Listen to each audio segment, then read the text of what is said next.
first episode of Yuan Bo Legendary Campaign. This is a cinematic campaign. I hope you guys enjoy it.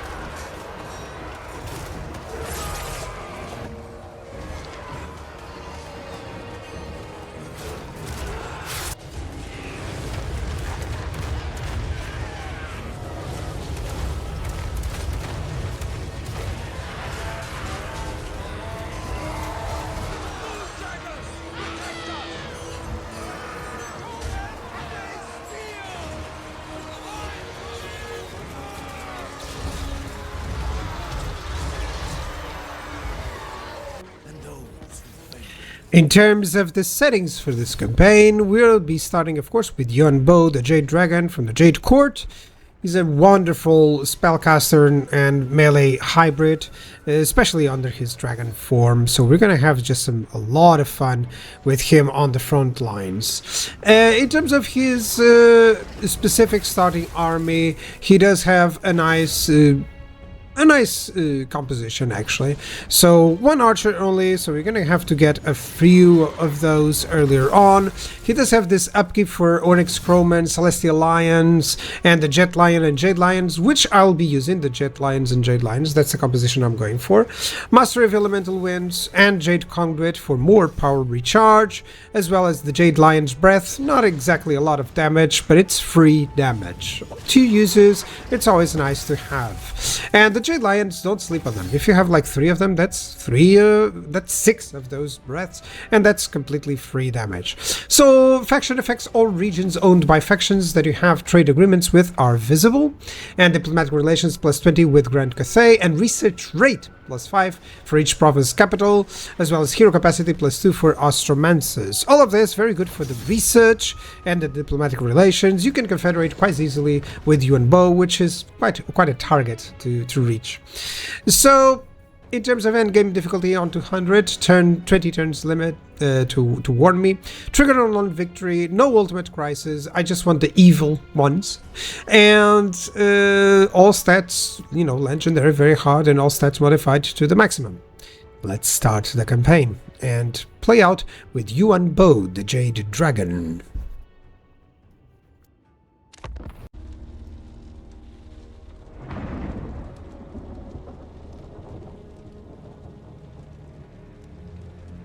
An ancient power stirs in the land of dragons, a force of jade and steel, deep in the heart of the central provinces. Wei Jin, the jewel in the crown of the Celestial Empire, home to the great Wu Xing compass. Watched over by its vigilant guardian, the Jade Dragon, master of the meteor winds. The architect of Grand Cathay's destiny. Yet as light turns to darkness, he schemes, commanding a vast network of unrelenting spies. No lies go undetected. No whispers go unheard. The dragon's eyes are everywhere.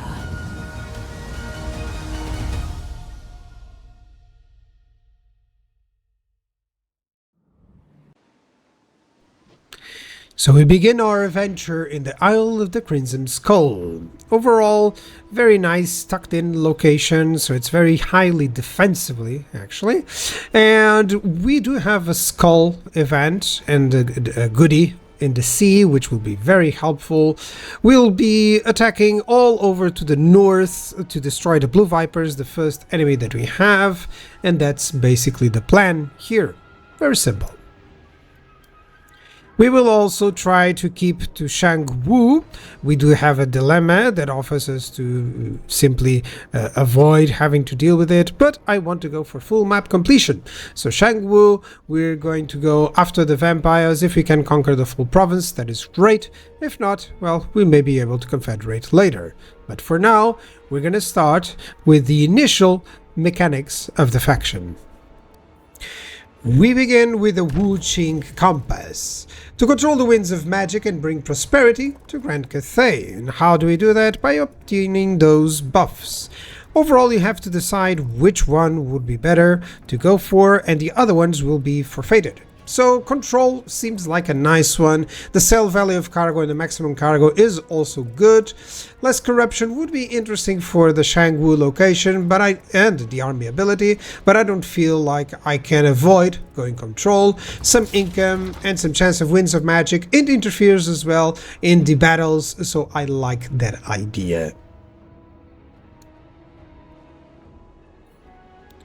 In terms of the Ivory Road, it's our Caravan idea, the Caravan mechanic. We can get either this Caravan Master with Nangao ties or the Clandestine. So I really like the idea of having some artillery early on, and the Crane Gunners are very good to sniping enemy lords, which often helps in these ambushes. So let's get the cargo value to the maximum and decide a good place where I want the gold. I know that some of these places have unique items, both of them have, but I want to set a caravan mainly for the gold return in Karazakarak. In terms of research, technology is quite good for Cathay. It improves their units really well, especially long spearmen. The low tier units get increased to almost late game units. So we start with some casual replenishment, which is always nice. Let's go for drill training. I really want to get to bureaucrat training for the growth and income from industry, and as well the less upkeep for Yang units. Then we can of course go back and go into fletching mentors and harmonic discipline on the other side. In terms of diplomacy, Clan Manch is at war actually with the Hunt Marshals expedition. And the problem is that I don't really want to create issues with Hunt Marshals, so I'm not going to accept any non-aggression pact. They're predicted to be destroyed, so no. Same thing for the Jiangxi rebels, the Jade vampires as I like to call them. So we're just going to go for the safe targets, the Zhao Ming, the Iron Dragon. And do I have anything else that I can go for? No, I want to destroy these guys, so I don't want any pacts with them. Otherwise, my reliability, will be gone. The specific mechanic here for Yuan Bo is the matters of state. It influences recruitment, so that's why I'm starting recruitment, merging the hero and getting two peasant archers, very good units in the early game.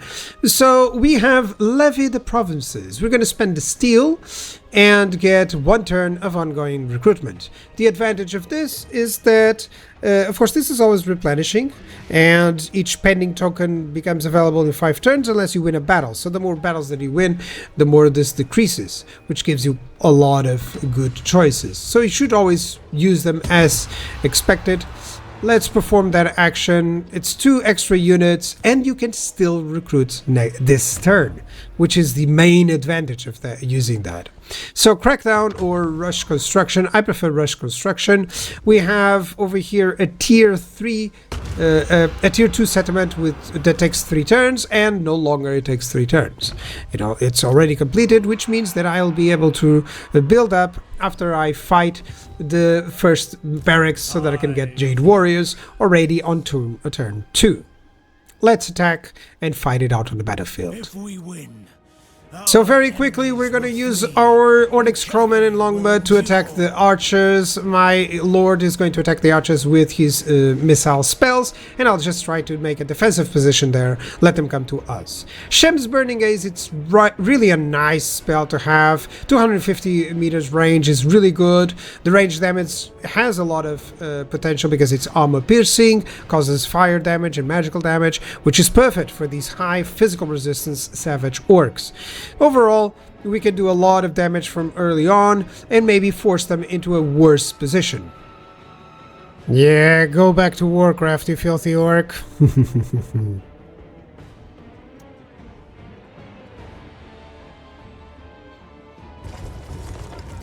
Our beautiful Jade Lion, as I mentioned before, has the Jade Lion's Breath. While not doing nearly as much damage as the Sham's Burning Gaze that you saw, it's always free damage to breath attacks, and he can direct them from anywhere. If it was from the Jade Lion itself, but it would be worse. But it isn't, so you can cast it anywhere that you wish within that range, which is a perfect addition to your early damage that you can cause with your units. The battle has begun. The enemy is attacking our Jade Lion, and we're sending the Longmas from the back, trying to get to their archers, trying to get to their Savage Cavalry, and let's watch the battle.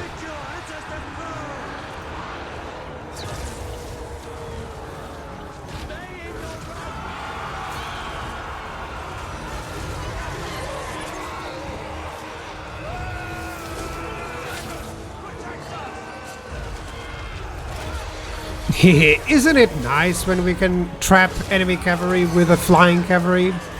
Always love to do that. As we near the end of the battle, Yuan Bo wants to turn to his mighty dragon form. I always think of Dragon Ball when I see this, and likely the developers did too. Suddenly, the fact that they are facing a dragon makes them fear us. And very quickly, they start running away, including the war boss that we're just chasing around and having some fun with Yuan Bo.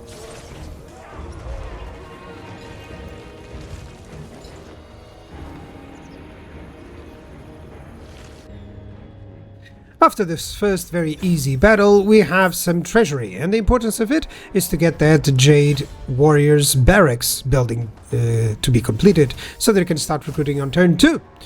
Overall, we're going to get yet 2 more archers, and then later on this next turn, we're going to get the Jade Warriors. That's the whole purpose of doing things this way.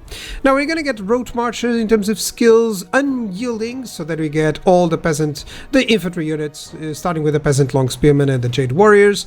We're going to go also for more range and missile strength. By the way, the plan is to have a Jade Warrior army based with some Jet Lions and Jade Warriors, Jet Lions and Jade Lions. And the benefit comes from, of course, what Yuan Bo can get very early. So all of these buffs will be very important for us to have that early to mid-game army. And it can even become a late-game army, especially because Yuan Bo is so powerful. So as you see, Yuan Bo has the potential of having this army below really fast, and it's a great army to go all the way up into the late game. Sometimes I'm very certain you can do with this army even the long campaign. Now, for the Gate Master, he has the Will of the Dragons, a nice leadership buff over there. It's not always the numbers, it's always the fact that you can get a lot of these buffs to add up. So let's get Tactician, and then later on get his specific ones. Gatekeeper, of course, a nice hybrid hero. He's good in melee, he's good in ranged power, but he's mostly going to be doing the ranged attacks from here. He has armor-piercing missile strength, which is always nice, and the other advantages include the Harmony Amplifier. This screen here is about the starting army to late game progression example. So overall, this is the first army that I'm planning to get. That's why I was getting all those peasant archers, because all that I want is the Jade Warriors. The 2 initial spearmen will stay there on the flanks. That's always a nice early game army. Progressing to tier 3 if I can, only on tier 3, so that Yuan Bo can go away and fight everything that he needs without having to return. And then of course to the late game army that I showed. This is the secondary army that I'm planning for the next lords that I have yet to recruit, but overall a peasant army which will be very cheap and very effective under a Lord Magistrate, which is the second lord that I'm planning to get. But before we do that, we do have a Caravan encounter. That's a very easy battle, so we're going to fight it out. Definitely, we're not going to pay the toll or get those diplomatic relations. I prefer the fight. Let's do this. We are lucky with the map because it has the higher ground, so we have to defend only 2 places. That is perfect. We're gonna have our artillery having a field day, our field artillery. And the crane gunners, of course, will shoot anything that comes through that pass, that mountain pass, including these saber tusks. Let's showcase what the enemy army is all about. Mainly, this is the enemy lord. Poor dude. He's gonna limp a lot more after we deal with him. And then the Nobblers, of course, some Ogre Bulls. These are prime targets for our crane gunners. And then more Nobblers for our artillery, as well as some more Saber Tusks. Wonderful artillery firing. I always love seeing how they do it. Come on. Oh, they are not seeing anything because of line of sight. Yeah. Those mountains are a big problem, but as soon as I'm able to see any enemies, they should be able to fire. Can you see them? Yes, you can. Let's fire it out. Launch the barrage.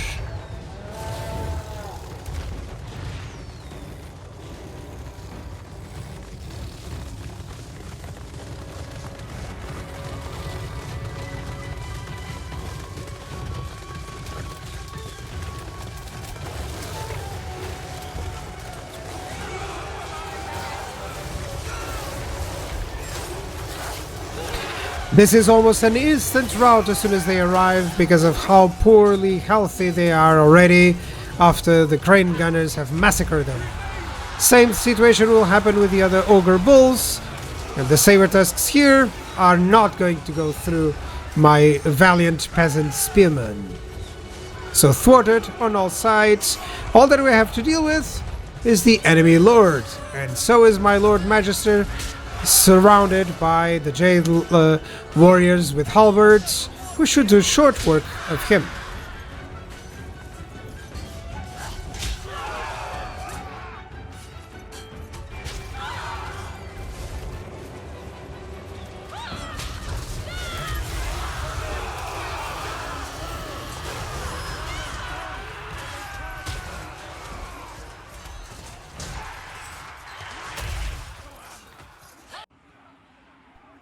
The battle is going really favorable. He's using some Flock of Doom, but nothing to be out of the ordinary or that can damage us.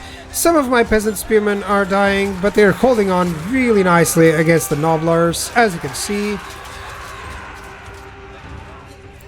And the only real threat is still the enemy lord, who's fleeing right now. Maybe we should give him an incentive to flee even further.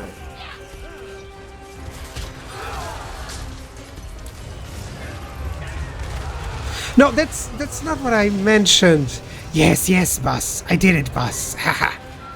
Yeah, we may have a Skaven traitor in our midst. We'll find him out later on. So it's time to recruit more units and recruit a secondary army. Let's start with some more Jade warriors. We're going to defend the floating pyramid from the enemy. And in Shangwu, we did build enough so that we get Yang. And the most beneficial idea there is to actually have recruit rank +1 and another recruit slot. So, I think I want a violent man, maybe a martial artist. I think I like Qlei, the violent one.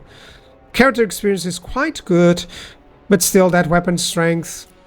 We'll be fighting some vampires, we'll be fighting some important characters. I really want him to be well. I could try to recruit those units, but I prefer to recruit the peasant archers. Those mercenaries can always be recruited at any point in time, so that I don't have to waste the upkeep right now. In terms of diplomacy, still Clan Menge and others, but we're going to go immediately into some diplomacy with the Cathay factions. This is what I was talking. You get view of their territories, which means that you get to know others. And suddenly you have a cascade effect in terms of trade deals and non-aggression pacts. If you want to play Yuan Bo, make sure that you benefit from this at all times. Find out who the potential partners are and trade. And well, the initial turns are going really well. We don't have time to recruit another set of troops because we really want to take the next settlement. Huntsman's Marshals, by the way, he has done successfully and is now our neighbor. We'll have to initiate some trade with him or a non-aggression pact, should he choose. If he chooses war, it's going to be a problem, but we'll try not to have that, shall we? Cathay will endure. A nice terrain, but it does have that hill that bothers me. I wonder if I can take that hill, move my troops over to that location and see if the enemy actually diverts to a defensive position on the low ground. This is typically something that we can do in each total war. Well, we're gonna try to do it here in Warhammer as well. And now we have a beautiful army, almost 20 stack size. And they do have some Savage Orc Boy Biggins. The Jade Lion will deal with them with some support. And the Crowmen and Longmas will try to hit their enemy archers. Yuan Bo is going to be dreadful for the enemy on this battle.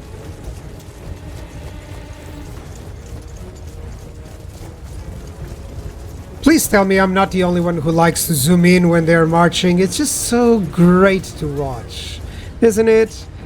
All these soldiers valiantly going to war. To war! Our Jade Lion has arrived and is overseeing the enemies. Mostly, we are talking about Savage Orcs with some cavalry support and archer support. Nothing that we can not deal with our Jade Warriors and archers. Overall, the infantry is not the problem. The enemy Lord is the problem. We have to take him out early, and of course the enemy archers to ensure that they don't get too many casualties in our ranks.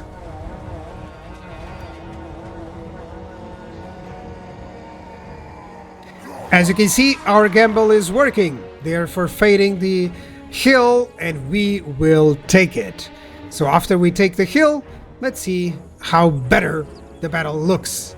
Now you see the advantage of this movement.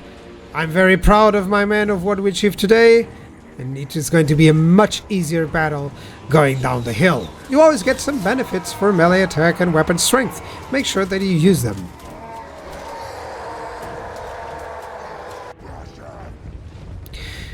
Finally, the enemy is tired of us peppering them down with arrows and is going to charge us uphill. Never a good way. It's a beautiful day to die, isn't it? So our brave Jade Lion is using his breath attack.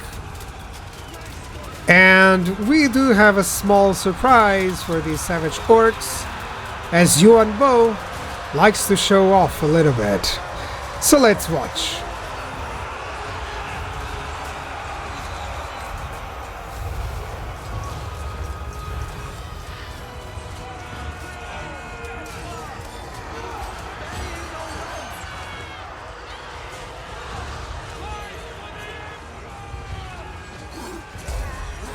I have the better camera mod, but I honestly think I need a better cameraman mod, because it's so difficult to show this. But it's so beautiful at the same time.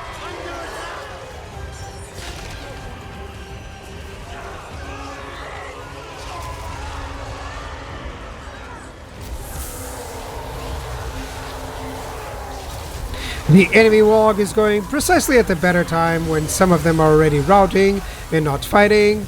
Oh, that's a nice animation. That breath attack. Oh, that's cool. I haven't seen that one. Oh, the tail swipe over there in the end. I think he ate something. Poor boy, he was hungry.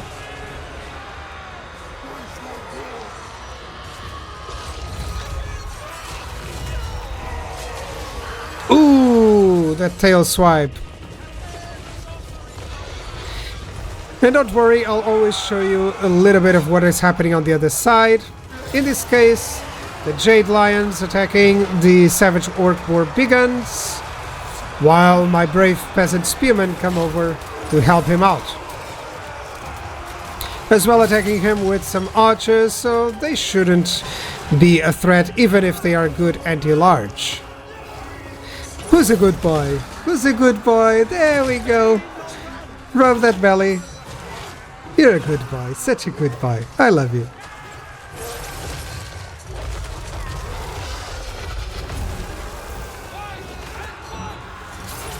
As you just saw, the biggest advantage of the Jade Lion's breath is even though it causes very little damage, it allows him to cast it while in melee, contrary to, let's say, a dragon. So I really like that idea, that it is an ability instead of just a melee, a non-melee ability like the others for dragons. Onyx Crowman, sorry. Chronics. That's what I'm gonna name them. Chronics. And then we're gonna have the Longbow Riders attacking the archers. My archers are attacking now the enemy archers as well, while Yuan Bo does short work of the enemy savage orcs.